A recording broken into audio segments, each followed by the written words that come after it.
Game plan wise, we wanted to come out and run the ball to keep them off the field, their offense off the field, and we were doing that for the most part. But it's just when you are giving up turnovers and you're not taking advantage of turnovers that you can have, you can get behind real fast. And we had an opportunity to get 2 or 3 picks there early and dropped them, and we gave up a couple.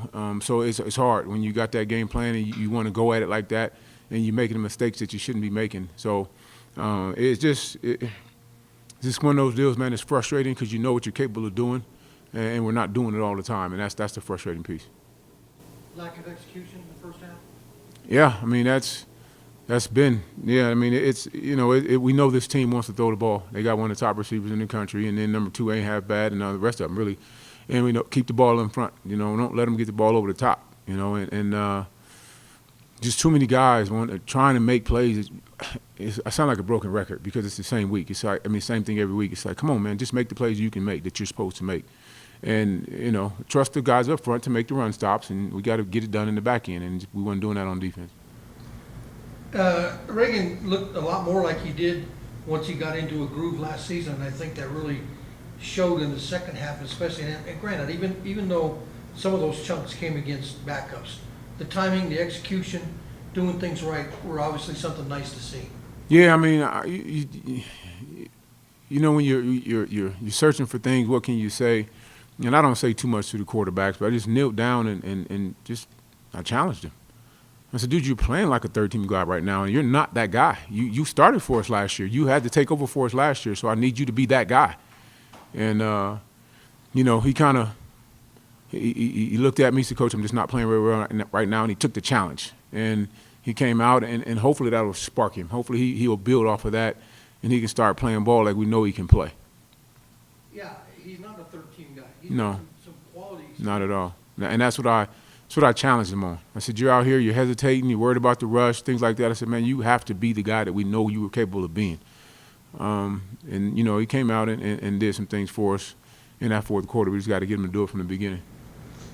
Ernest, let's talk a little bit. You talked about you wanted to rush the ball to keep their offense on the field, and you did it early, but you finished with 66 net rushing yards. Some of that's going to be detracted from sacks, but still, that won't fly. And you give up 524 yards of total offense on 78 plays. Those are 2 areas that still you got to widen one and squeeze the other one a little bit.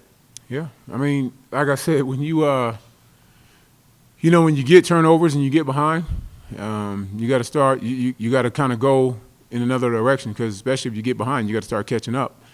And like I said, the combination of the execution on one side and the execution on both sides, it causes you to change, what you want to do. We knew they were coming in the game. They were averaging triple figures in possessions, 102, 103, 104 possessions a game, and we wanted to halt that. We didn't want to halt it by giving up chunk plays either, but we wanted to calm that number down and, not have them be on the field as long as they've been on the field in the past. And so that was the plan, and that's what we were trying to do. What did you start getting a little bit, I don't know what the thought process would be when it's 49-10, thinking, are we going to fight back and close this up a little bit, or are we going to sit on this? I mean, you obviously saw that they didn't quit. They kept at it, but it's still 49-10. At that point, what approach do you take and how do you look at it? Just what you said. I mean, it is 49-10, and we talk about persevering. And so, you challenge your guys on defense, you challenge your guys on offense.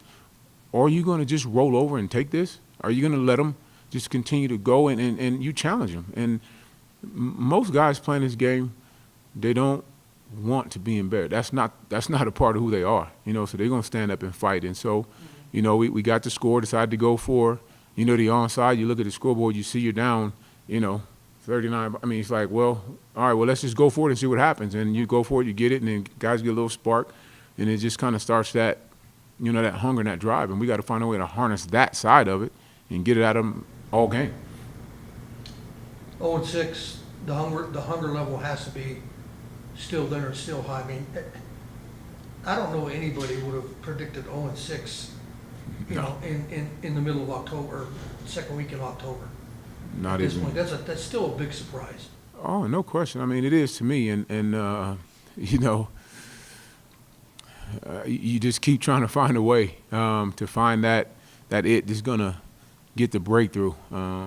Because I mean, but it's like I challenge our guys, man. It's so many people that will quit on life, will quit when things are going bad, and quit when there's no sight. You can't see, but you know the end is coming. You know that you're gonna break through eventually, and that it's easy to get them going when it's going well, and then you got to try to find ways to keep them going when it's not, and that's the thing I can admire about our guys, just in that sense, that they are going to keep fighting. Now we just got to figure out how to stop sabotaging ourselves.